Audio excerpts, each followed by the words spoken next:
बेटा 4000 का जूता क्या करेगा, 500 का भी तो साला वही दौड़ता है ना। बेटा बोलता है पापा 5 स्टार में खाना कब खिलाओगे। बाप बोलता है बेटा जिसकी हराम की कमाई होती है ना वो 5 स्टार में खाना खाते हैं। तेरे बाप के पास कोई हराम की कमाई थोड़ी है। क्या ये सच बोल रहा है बाप? अपनी नाकामयाबी छुपाने के लिए ये ड्रामा अपने बच्चों के सामने 90% भारतीय करते हैं। क्या 100% लोग जो 5 स्टार में खाना खाते हैं हराम की कमाई से खाते हैं क्या? नो। अब वो कंफर्टेबल सिचुएशन में जब उसको डाला जा रहा है और उसको बोला अब कूद, अब 6 से 10 नेटवर्क मार्केटिंग कर, अब जाके कुछ प्लान दिखा, लेकिन अपने को क्या लगता है ठीक है ना, एक तरीके को क्रेडिट हो गया, ज्यादा सपने नहीं है बोला हमारे।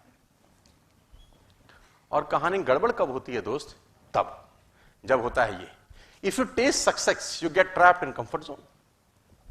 जैसे जैसे सफलता मिलनी शुरू होती है आप ट्रैप में फंस जाते हैं। कैसे? पहले हमारे घर में कूलर नहीं था, फॉर एग्जाम्पल, पहले कूलर नहीं था, कूलर आया, अब आराम हुआ कि नहीं हुआ, कंफर्ट मिला कि नहीं मिला? भाई पहले कूलर नहीं था, कूलर आया तो कंफर्ट मिला।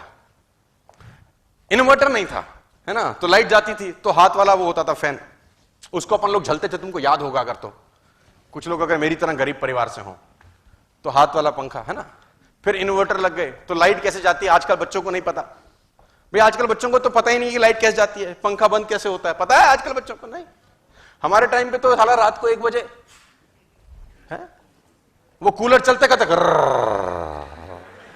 हमने कहा स्यापा साला ये फिर बंद हो गया, है ना। हमारे टाइम में ऐसा होता था कि अभी तो साला ऐसा कुछ नहीं है। तो जैसे कंफर्ट आया, जिंदगी कंफर्टेबल हुई, कूलर से एसी में आए, हम लोग थोड़ा सा ढीला हो गए यार। जैसे जैसे आपने सफलता अर्जित करी, जैसे आप बस से बाइक में आए, बाइक से गाड़ी में आए, आपने अपना जो एक्सीलेटर पर पैर था वो पंजा धीरे धीरे कम करना चालू कर दिया। सफलता ने आपको कंफर्टेबल जोन में डाल दिया। सफलता आपको कंफर्टेबल जोन में धकेल देती है, और ये एक ऐसा ट्रैप है जिसमें 90% लोग फंस जाते हैं, साइलेंटली पता भी नहीं चलता उनको। जैसे जैसे सक्सेसफुल होते जाते हैं वैसे वैसे कंफर्टेबल होते जाते हैं। मैं कहता हूं नहीं नहीं, मेरा फिलॉसफी अलग रहा 14-15 साल का। मैं जैसे जैसे सक्सेसफुल हुआ मैंने कंफर्टेबल की सिचुएशन की जगह चैलेंजिंग सिचुएशन को अडॉप्ट किया।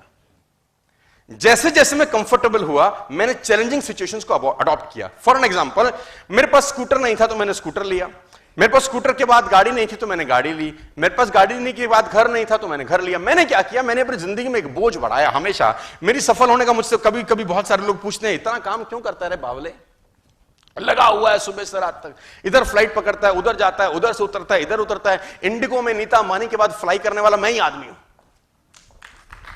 इंडिगो एयरलाइंस में 2nd नंबर पे फ्लाई करता हूं मैं।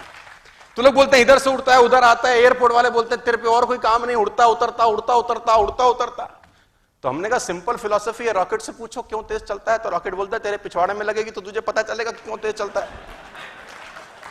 रॉकेट से पूछो, जहाज पूछता है उससे कि तू इतना तेज, उसने बोला तेरे पिछवाड़े में लगा आग, तो तू भी हमसे तेज चलेगा। लेकिन जहाज पिछवाड़े में नहीं लगाता, रॉकेट पिछवाड़े में। तो पिछवाड़े की आग को मैं बोलता हूं liabilities. Take some liabilities in your life my dear friends. ये अपने आप आपसे काम कराती है। आज तुम्हारे पे 2 लाख रुपए की ईएमआई हो खाली, बस तुम्हारा बाप भी नहीं सोएगा रात को। हाँ, रात भर नींद नहीं आएगी, साला पैसा कैसे आएगा, पैसा कैसे आएगा, खोपड़ी चलेगी कि नहीं चलेगी। अब लाइबिलिटी साइबिलिटी है नहीं, एसी ऑन किया सो गए, एक तरीके को पैसा आ जाएगा, ऐसी की तैसी में जाए दुनिया। हम सेटिस्फाइड है, we are satisfied, I have no issues. कुछ मत करो, ये चैलेंजिंग सिचुएशन है। देखो ये सिचुएशन में आपको खुद अपने आप को डालना पड़ेगा, नोबडी एल्स विल कम, कोई नहीं आएगा आपको। अब कुछ लोग बोलेंगे ये क्या तरीका है, मैंने बोला यही तरीका है यार। हम लोग डंडे के लोग हैं, जब तक डंडा नहीं पड़ता काम नहीं करते सर। मैं बता रहा हूं सर, जब 15 दिन छुट्टी होती थी ना स्कूल एग्जाम के अंदर, 15 दिन किसी एक पेपर में छुट्टी होती थी, टट्टू नहीं पड़ता कोई। एक दिन छुट्टी हो साला आग लगा देता उसी एक दिन में। 15 दिन में क्या बोलता है, कल कर लूंगा, कल कर लूंगा। मेरा फाइनल ईयर का स्टूडेंट मैं एमबीए जब मार्केटिंग मैनेजमेंट का मेरा क्लास था जब मैं फाइनल ईयर में था 98 के अंदर, तो उसमें 8-9 छुट्टी थी साला। बच्चे खुश थे। मैंने कहा बर्बाद हो गए हम। तो उसने बोला 9 छुट्टी अच्छे से पढ़ेंगे। मैंने कहा कोई पढ़ाई नहीं होगी, क्योंकि 9 दिन जब मुझसे किसी ने बोला कब, तो हमने बोला अभी तो दिन है, अभी तो दिन है, अभी तो दिन है। मुझे आज भी याद है कि आखिरी दिन में कोई किताब को टच नहीं किया, लास्ट दिन तक तो किताब ही बाय नहीं करी। आखिरी दिन किताब खरीद के लाया मैं। मुझे आज भी याद है मार्केटिंग मैनेजमेंट का मेरा एग्जाम था नेक्स्ट अगले दिन का, और मैं उस दिन किताब लेके आया कि अब तो एक ही दिन रह गया है। हम लोग दोस्त बना के चौकड़ी बना के पढ़ते थे। आप लोगों को याद होगा जब एक घर किसी एक लौंडे के घर रहते थे सब, याद है आपको? टट्टू ना पढ़ते थे वहां पे, पढ़ाई के अलावा सारे काम होते थे वहां पे। डिटेल में समझाने का मत बोलना मेरे को। वो बुक बाय करके आए हम, तो 4 दोस्तों की हमारी चौकड़ी थी। नाम नहीं बताना चाहता, रिकॉर्ड हो रहा है, कल यूट्यूब पे जाएगा तो पीटेंगे मेरे को पकड़ के कि घर की बातें बाहर बताता है। तो मुझे याद है आज भी वो सब बैठे पढ़ने को, और मैंने किताब उठाई तो मेरे को तो उबासी आ गई। तो मैंने बोला भैया मैं तो सो रहा हूं। उसने बोला नालायक कल तो एग्जाम है। तो मैंने बोला तुम कब तक पढ़ोगे? तो हमने बोला, उसने बोला हम 12 बजे तक पढ़ेंगे, फिर हम सोएंगे, फिर 5 बजे उठेंगे। तो मैंने कहा जब तुम सोने लगा तब जगा देना मुझको। तुम 12 बजे जब सोने लगो तो अपन को जगा देना, जब तुम सोओगे फिर हम रात भर में कर देंगे कांड। तो उसने बोला ठीक है। अपन सो गए चद्दर वद्दर लेके। अब वो 12 मुझे हाथ लगाए, सोनू उठ। मैं भी उठा। मैंने कहा हाँ उठ पढ़, कल तेरा एग्जाम है। मैंने कहा तुम सोने लगे हो? कह रहा। मैंने कहा उठोगे कब? बोला 5 बजे। तो मैंने कहा हम भी साथ उठेंगे, 5 बजे उठेंगे और पढ़ेंगे फिर। तो बोले हरामखोर मरेगा। तो हमने कहा अब सोने दे, अब टेंशन मत दे। सो गए। 5 बजे का अलार्म लगता था, टू टू टू टू टू टू टू टू आवाज आती थी। इतनी गंदी आवाज थी। आपको याद है? साला दिल करता था बम लगा दूं उसके अंदर में। उस आवाज ने दिलो दिमाग पे ऐसा आतंक मचा रखा था। अब 5 बजे वो अलार्म बजे, अब ये सब उठे। मेरे को उठाया, सोनू उठ, तू उठ। मैं भी उठा। मैंने कहा हाँ। कह रहा पढ़ ले, हम रिवीजन कर रहे हैं।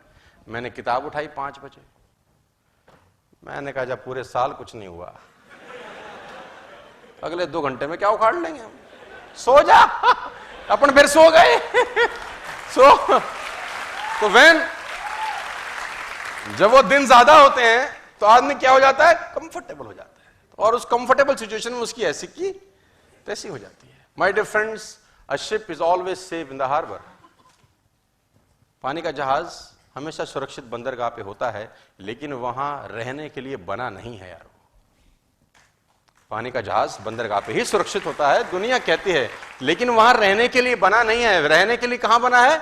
समुद्र के अंदर जाए, तूफानों से लड़े, लहरों से लड़े, अटखेलियां खेले, जहां जाना है जाए, लौटे लौटे ना लौटे ना लौटे, लेकिन एटलीस्ट जिसके लिए बना है उसके लिए तो जाए। कंफर्टेबल लेकिन कहां है? बंदरगाह पे। उड़ने वाला जहाज कहां ज्यादा सुरक्षित है? एयरपोर्ट पे। कोई तकलीफ नहीं है। जेट एयरवेज के खड़े हैं, मैं देखता हूं, कोई तकलीफ नहीं है साला। लेकिन क्या वहां रहने के लिए बने थे क्या यार? हां जी। वो आसपास की एयरलाइन जाती होंगी तो मुंह चढ़ाते होंगे उसको साले को, हम फिर गए, तू साले यहीं रहे। तो बहुत सारे लोग ऐसे हैं जो आपकी सामने से टेक ऑफ कर जाएंगे, आप अगर एयरपोर्ट से उड़े नहीं तो यार। तो टाइम है आपका कंफर्टेबल सिचुएशंस को छोड़ देने का और आगे बढ़ जाने का। मेरी आपसे बड़ी सिंपल सी गुजारिश है, जो मैं आपको 11 कमांडमेंट्स बताना चाहता हूं। उसमें पहला कमांडमेंट यह है कि कोई आदमी आपकी जिंदगी नहीं बदलेगा आपके अलावा। आपके पैर का कांटा आपको ही निकालना पड़ेगा। इस दुनिया में किसी को तकलीफ नहीं है तुम पे पैसे हो कि ना हो, तकलीफ सिर्फ तुमको ही होगी, और वो तब होगी जब आप कंफर्टेबल लेवल को तुरंत आज ही। बात समझ में आ रही है तो बोलो हां। टुडे आपको कसम खानी है सर कि कंफर्टेबल सिचुएशंस को जितनी जल्दी हो जाए उसको त्याग कर दीजिए आज यार। कंफर्टेबल मत रहिए जिंदगी में, अनकंफर्टेबल रहिए। मैं बार बार बोलता हूं with all the respect and regard, झुग्गी झोंपड़ी के बच्चों को कभी निमोनिया नहीं होता यार। झुग्गी झोंपड़ी के बच्चे को फीवर नहीं होता, नंगा घूम रहा है जनवरी की सर्दी के अंदर। है ना? लेकिन हमारा आपका बच्चा कंबल में बीमार हो जाता है। मेरी बात को अदरवाइज मत लीजिए, with all the respect and regard मैं ये बात बोल रहा हूं, क्योंकि हमारी जिंदगी ना हमने बच्चों को कंफर्टेबल बना दिया। भाई मेरा लाल सा बच्चा, भाई मेरा बेटा, इसको हवा ना लगे, और वो देखो नंगे घूम रहे हैं, with all the respect and regard, और ऐसा घूम घूम के उनका इम्यून सिस्टम इतना शानदार हो जाता है, कोई हवा उनका कुछ नहीं बिगाड़ पाती। मैं फिर कह रहा हूं आपको, प्लीज अपनी लाइफ को कंफर्टेबल नहीं, अनकंफर्टेबल बनाइए, क्योंकि जैसे जैसे अपने रॉकेट लिया, हमने इंस्टॉलमेंट लगाई अपने लिए, हमारी जिंदगी में कंफर्ट बढ़ा कि नहीं बढ़ा? यस। जैसे जैसे हमने अपने एक्सपेंसेस बढ़ाए, कंफर्टेबल एक्सपेंसेस बढ़ाने के कारण हमने काम किया, काम करने से पैसा आया, और उस पैसे आने से जब फिर कंफर्ट आई, हमने फिर चैलेंज बढ़ा डाले, और उस चैलेंज को पूरा करते करते और कंफर्ट मिली, और उस कंफर्ट हमारे को फिर ना गिरा है, हमने फिर चैलेंज बढ़ा डाले। चैलेंज बढ़ाते बढ़ाते बढ़ाते जो पैसा आया सो आया, उस प्रोसेस में हम जो इंसान बन गए, वो पैसा कमाने से कहीं ज्यादा इंपॉर्टेंट है। लेकिन ये तभी होगा जब आप इसको छोड़ देंगे।